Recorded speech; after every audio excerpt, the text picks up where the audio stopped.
जब मैं इस वीडियो को बनाने की सोच रहा था तो मैंने YouTube पर रिसर्च की और मैंने देखा कि कम से कम 100-200 YouTube वीडियोस पड़ी हुई हैं जो स्टूडेंट्स को टाइम टेबल बनाने के लिए और टाइम मैनेजमेंट सिखाती हैं।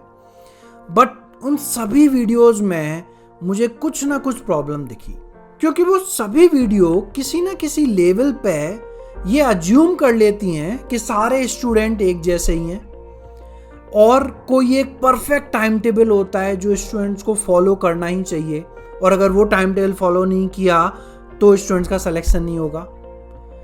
बहुत सारे टीचर्स जिनने अपने टाइम पे अच्छी रैंक लाए हैं वो अपना टाइम टेबल बता रहे होते हैं और वो अज्यूम कर लेते हैं कि बाकी सब स्टूडेंट्स के लिए भी वो टाइम टेबल वर्क करेगा।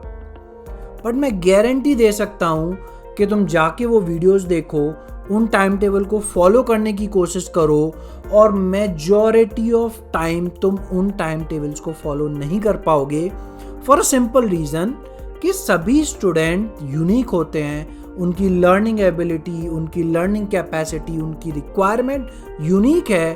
तो कोई भी एक tailor made time table students को बता देना और बोलना कि इसको फॉलो करो सही नहीं है। मेरे हिसाब से हर स्टूडेंट को अपना टाइम टेबल खुद बनाना चाहिए, तुम्हारी रिक्वायरमेंट के हिसाब से, तुम्हारे गोल्स के हिसाब से, तुम्हारी कैपेसिटी के हिसाब से, और वही टाइम टेबल है जो तुम एक्चुअली में फॉलो कर पाओगे। वरना वो टाइम टेबल सिर्फ तुम्हारे टेबल के सामने लिखा रहेगा और तुम अपने आप को फ्रस्ट्रेट होते रहोगे, तुम अपने आप को परेशान करते रहोगे कि मैंने टाइम टेबल बनाया है बट मैं पढ़ क्यों नहीं पा रहा हूँ, ये मैं फॉलो क्यों नहीं कर पा रहा हूँ।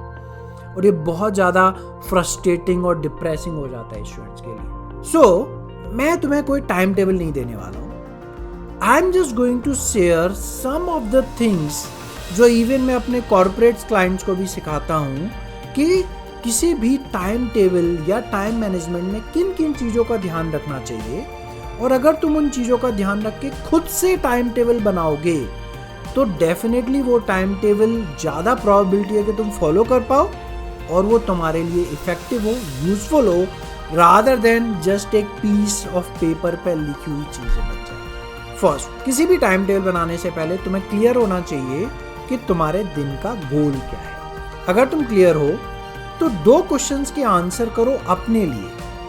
फर्स्ट, कि तुम दिन में कितने घंटे पढ़ सकते हो। कितने घंटे पढ़ने चाहिए ये नहीं, कितने घंटे तुम पढ़ सकते हो, तुम्हारी कैपेसिटी क्या है, तुम्हारी करेंट कैपेसिटी क्या है। सेकंड, 1 घंटे में तुम कितने क्वेश्चन कर सकते हो। ये नंबर मैथमेटिक्स के लिए अलग हो सकता है, फिजिक्स के लिए अलग हो सकता है, केमिस्ट्री के लिए अलग हो सकता है, बायोलॉजी के लिए अलग हो सकता है, बट वो तुम्हें अपने अकॉर्डिंग डिसाइड करना है कि कितने क्वेश्चन तुम जनरली 1 घंटे में कवर कर लेते हो। ये 2 क्वेश्चन के आंसर बहुत इंपॉर्टेंट हैं, क्योंकि ये 2 क्वेश्चन डिटरमाइन करेंगे कि तुम अपने शेड्यूल के हिसाब से चीज़ें कवर कर पा रहे हो या नहीं कर पा रहे हो। अगर ये दो चीज़ें तुम्हें क्लियर हैं तो कुछ चीज़ों का ध्यान रखो। फर्स्ट, दिन में 7 to 8 घंटे स्लीप के लिए निकाल दो। स्लीप सबसे इम्पॉर्टेंट एस्पेक्ट है लर्निंग का जो स्टूडेंट नेग्लेक्ट कर देते हैं। स्लीप बहुत ज़रूरी है मेमोरी रिटेंशन के लिए, तुम्हारे माइंड के मेंटल कैपेसिटी इंप्रूव करने के लिए, मेंटल वेलबींग के लिए। तो 7-8 आवर स्लीप पे कभी कॉम्प्रोमाइज मत करो। कुछ भी हो जाए, स्लीप 7 to 8 आवर लेनी ही है। दूसरी सबसे इंपॉर्टेंट चीज़, फिजिकल हेल्थ का ध्यान रखो।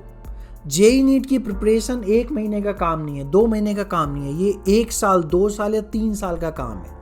और अगर तुम अपनी फिजिकल हेल्थ का ध्यान नहीं रखोगे, बीच में बीमार पड़ गए, 1 महीने पढ़ाई नहीं कर पाई, तो सब डिरेल हो जाएगा। इसलिए फिजिकल हेल्थ का बहुत ध्यान रखो। और ओल्ड सेइंग है, healthy body have healthy mind. अगर तुम्हारी बॉडी फिट होगी, हेल्दी होगी, तो तुम्हारा माइंड अच्छी तरह फंक्शन करेगा, एफिशिएंसी से वर्क करेगा। इसलिए अपने स्केड्यूल में कम से कम आधा घंटा 45 मिनट एक्सरसाइज के लिए रखो और 15 मिनट मेडिटेशन के लिए रखो, ताकि तुम अपने इमोशंस को अच्छी तरह कंट्रोल कर सको, चीज़ें ओवरवेलमिंग ना हो जाए। इन दोनों चीज़ों के साथ अपने दिन को 3 या 4 ब्लॉक्स में डिवाइड करो। A block can be A 4 our period.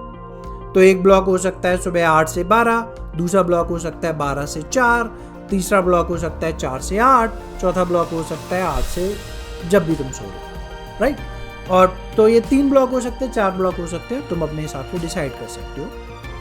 ये ब्लॉक बनाना इंपॉर्टेंट क्यों है कि अगर तुम्हारा एक ब्लॉक में पढ़ाई नहीं हो पाई तो तुम्हें ये फीलिंग नहीं आएगी कि मेरा पूरा टाइम वेस्ट हो गया, पूरा दिन वेस्ट हो गया, और वो फ्रस्ट्रेशन में तुम पूरे दिन नहीं पढ़ पाओगे। अगर तुम एक ब्लॉक में पढ़ाई नहीं कर पाए हो तो तुम्हें हमेशा लगेगा कि कोई प्रॉब्लम नहीं है, 1/3 ऑफ द डे ही वेस्ट हुआ है, 2/3 अभी बचा है, मैं उसको यूजफुल तरीके से यूटिलाइज कर सकता हूँ। तो ये तुम्हें फ्रस्ट्रेशन डेवलप नहीं होगा। अपने फर्स्ट ब्लॉक में हमेशा सबसे डिफिकल्ट चीज को रखो और सबसे इंपॉर्टेंट चीज को। तो अगर तुम्हारा नेक्स्ट वीक टेस्ट है तो डे के फर्स्ट ब्लॉक में उस टेस्ट की प्रिपरेशन को रखो, या कोई कॉन्सेप्ट है जो तुम्हें समझ में नहीं आ रहे हैं तो अपने डे के फर्स्ट ब्लॉक में उन कॉन्सेप्ट को पढ़ने के लिए रखो। क्यों? क्योंकि मॉर्निंग में हमारा माइंड फ्रेश होता है तो वो बहुत अच्छी तरह नई चीजों को ग्रास्प कर सकता है। नेक्स्ट, जो भी तुम्हारे डेली गोल्स हैं उनको टाइम असाइन करो, ब्लॉक्स असाइन करो कि मैं फर्स्ट ब्लॉक में ये चीज़ें पढ़ूंगा, सेकंड ब्लॉक में ये चीज़ें पढ़ूंगा, थर्ड ब्लॉक में ये चीज़ें पढ़ूंगा। अगर तुम अपनी एक्टिविटी को टाइम असाइन नहीं करोगे तो तुम अपनी टेबल पे बैठ जाओगे, फिर सोचोगे कि अरे मुझे पढ़ना क्या है, और फिर तुरंत तुम्हारा माइंड डिस्ट्रैक्ट हो जाएगा और पता चला तुमने फ़ोन उठा लिया और आधा घंटा वहाँ वेस्ट हो गया। तो हमेशा अपने सभी एक्टिविटीज़ को टाइम असाइन करो ताकि तुम्हारे माइंड को सोचना ही ना पड़े कि पढ़ना क्या है, तुम्हें पहले से ही पता है कि पढ़ना है।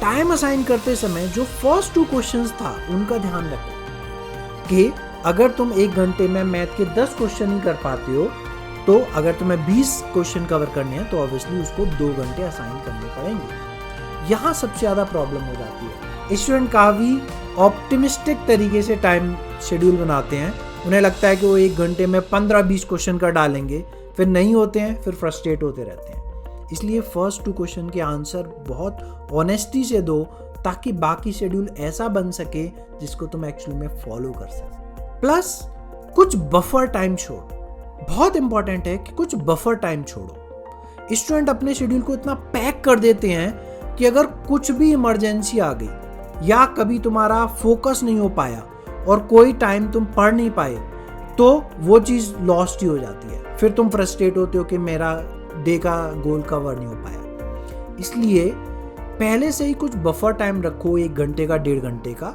ये सोच के कि कोई इमरजेंसी आ गई या किसी भी वजह से मैं कुछ कवर नहीं कर पाया तो उस बफर टाइम में मैं उसको कवर करूँगा, और अगर मेरा शेड्यूल बिल्कुल परफेक्टली चला तो मैं उस बफर टाइम में कुछ और पढ़ सकता हूँ। बट ये बफर टाइम बहुत इंपॉर्टेंट है ये इंश्योर करने के लिए कि तुम अपने गोल्स, जो तुम्हारे डेली गोल्स हैं, उनको तुम कंप्लीट कर सको और कवर कर सको, वो शेड्यूल फॉलो हो सके। लास्ट थिंग, लेस इज मोर। तुम्हें हमेशा जेईई और नीट की प्रिपरेशन में लगेगा कि इनफ टाइम नहीं है, मैं आज सब कुछ कवर कर लेता हूँ, कुछ छूट गया तो अब वो कभी कवर नहीं हो पाएगा।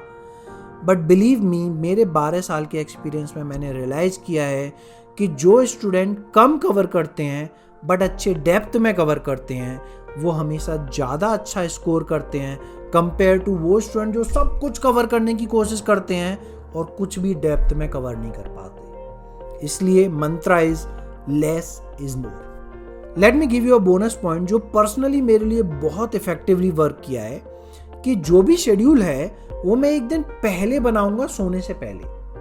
मतलब कल का शेड्यूल आज मैं सोने से पहले बनाऊंगा और सोने से पहले कल के दिन को विजुअलाइज करूंगा कि कब मैं उठूंगा, कब मैं पढ़ाई करूंगा, कब मुझे क्या करना है, ताकि मेरा माइंड प्रिपेयर रहे अगले दिन के लिए और वो मुझे रजिस्ट ना करे। काफ़ी बार तुम्हें लगता है कि तुम्हारा माइंड तुम्हें पढ़ने से रजिस्ट कर रहा है, तुम्हारे गोल्स को अचीव करने से रजिस्ट कर रहा है। क्यों? क्योंकि उसको पता ही नहीं है कि करना क्या है। तो अगर तुम 1 दिन पहले अपने पूरे शेड्यूल को विजुअलाइज कर लोगे ना तो तुम देखोगे कि अगले दिन तुम बहुत स्मूथली उस शेड्यूल को फॉलो कर पा रहे हो। It works wonder.